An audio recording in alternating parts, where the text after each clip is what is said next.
नमस्कार. मुख्यमंत्री युवा कार्य प्रशिक्षण योजना प्रशिक्षणार्थ्यांना आधार व्हेरिफिकेशन करताना काही अडचणी येत आहे आणि त्या अडचणी कोणत्या आहेत त्या जाणून घेऊ आणि त्याच्यावर सोल्युशन सांगतो आहे. मुख्यमंत्री युवा कार्य प्रशिक्षण योजना आधार व्हेरिफिकेशन प्रोसेस सध्या सुरू आहे आणि आधार व्हेरिफिकेशन करताना प्रशिक्षणार्थ्यांना बँक डिटेल त्यांना दिसत नाहीये. त्यांनी जे तुमचं एज्युकेशन आहे त्या एज्युकेशन मध्ये काय भरायचं ते समजत नाही. तर तेच आपण सांगणार आहे. बघा, जी CMYKPY mahaswayam.in ही जी वेबसाईट आहे त्या वेबसाईटवर तुम्ही सध्या मुख्यमंत्री युवा कार्य प्रशिक्षणामधील जेवढे काही प्रशिक्षणार्थी आहे त्यांना सगळ्यांना आस्थापनेकडून सांगण्यात आलेलं आहे की जर तुम्हाला पुढील महिन्याचं जे मानधन आहे, जे 5 महिन्याचं जे पुढील वाढीव मानधन आहे ते जर तुम्हाला पाहिजे असेल तर तुमचं आधार व्हेरिफिकेशन प्रोसेस होणं खूप गरजेचं आहे. आणि त्यामुळे सगळे प्रशिक्षणार्थी आधार व्हेरिफिकेशन करण्यामध्ये बिझी आहे आणि आधार व्हेरिफिकेशन करून घेत आहे.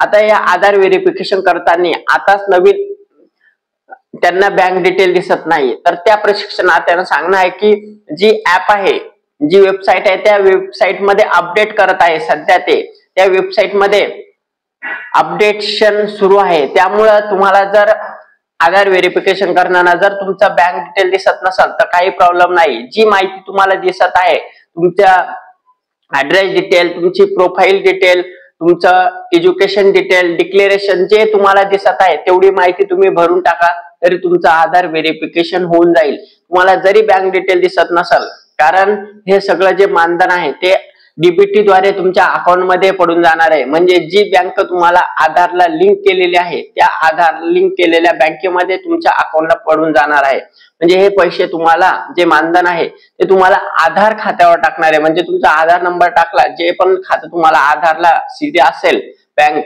त्या बँकेच्या अकाउंट मध्ये पडून जाणार आहे. म्हणजे तुम्ही जी बँक आस्थापनेला व्यवस्थित दिलेली आहे तीच बँक तुमच्या आधारला सीड केलेले आहेत का व्यवस्थित बघून घ्या. आधार नंबर तुमचा टाकला, तुमच्या बँकेमध्ये आधार डीबीटी द्वारे पैसे येणार आहे. त्याच्यामुळे बँक डिटेल आता तुमच्या नवीन जे आधार सीडिंग करताय लोक त्यांना बँक डिटेल दिसत नसेल तरी प्रॉब्लेम नाहीये. तुमचा तरी आधार व्हेरिफिकेशन प्रोसेस कंप्लीट होईल आणि तुमची व्हेरिफाईड प्रोफाईल तयार होईल. त्यामुळे जेवढ्याही प्रशिक्षणार्थ्यांना वाटत आहे काही बँक डिटेल वगैरे दिसत नाही, काय करायचं, तर तुम्ही तरी जेवढी माहिती दिसत आहे तेवढी भरा.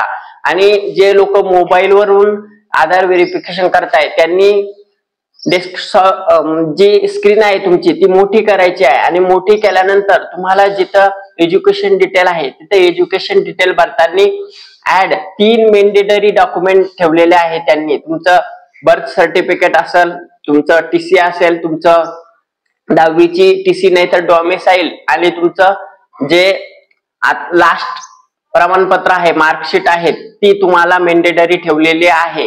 तर हे 3 डॉक्युमेंट तुम्हाला अपडेट करावंच लागेल. तिथं ऍड डॉक्युमेंट म्हणून आहे, हे 3 मॅन्डेटरी आहे. म्हणजे हे तुम्हाला अपलोड करणं बंधनकारक आहे. तुमचं बर्थ सर्टिफिकेट मध्ये तुम्ही तुमचं आधार कार्ड, टीसी सुद्धा जोडू शकता. टीसी तुम्ही जोडू शकता बर्थ सर्टिफिकेट मध्ये. तुम्हाला डोमेसाइड मध्ये डोमेसाइड किंवा तुमचं जे 10वीचं प्रमाणपत्र आहे, टीसी आहे ते सुद्धा तुम्ही जोडू शकतात. आणि तुम्हाला लास्ट इयर जे तुमचं पात्रता आहे ती तुम्हाला जोडायची आहे. तर ही जोडल्यानंतर तुम्हाला आधार व्हेरिफिकेशन जे तुमचं सर्व माहिती व्यवस्थित भरायची आहे. आणि सध्या शिक्षण सुरू आहे का, आय एम इन स्टडिंग, म्हणजे सध्या तुमचं शिक्षण सुरू आहे का, येस और नो ऑप्शन आहे. तर तुम्ही यस करत आहे तर तिथं यस करू नका.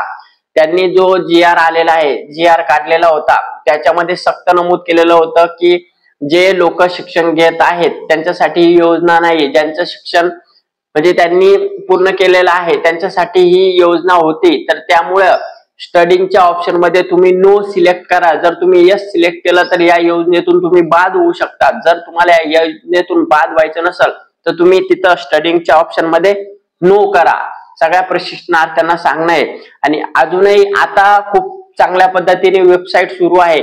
ज्याही लोकांना आधार व्हेरिफिकेशन करताना OTP येत नव्हता, तुमचा पासवर्ड जनरेट होत नव्हता, ते सगळे प्रॉब्लेम वेबसाईटने दुरुस्त केलेले आहे. आणि त्याच्यामध्ये काम सुरू असल्यामुळं ती सध्या स्लो चालू होती, पण आता व्यवस्थितपणे चांगल्या पद्धतीने वेबसाईट सुरू आहे. आणि वेबसाईटवर आधार व्हेरिफिकेशन खूप फास्ट होत आहे. ज्याही प्रशिक्षणार्थ्यांचा आधार व्हेरिफिकेशन प्रोसेस राहिलेली असेल त्यांनी लवकरात लवकर आता आधार व्हेरिफिकेशन करून घ्या. आधार व्हेरिफिकेशन झाल्यानंतर तुम्हाला आस्थापनेकडून एक शीट येईल की कोणकोणत्या लोकांचा आधार व्हेरिफिकेशन प्रोसेस सबमिट झालेले आहे, कोणकोणते राहिलेले आहे. जे राहिलेले लोक आहेत त्यांनी लवकरात लवकर आधार व्हेरिफिकेशन करून घ्या. म्हणजे सगळ्या प्रशिक्षणार्थ्यांच्या सोबत एकत्र डीबीटीद्वारे तुमचं पुढील जे मानधन राहिलेलं आहे ते जमा होऊन जाईल. सर्व प्रशिक्षणार्थ्यांना विनंती आहे की लवकरात लवकर तुमचं आधार व्हेरिफिकेशन प्रोसेस करून घ्या. धन्यवाद.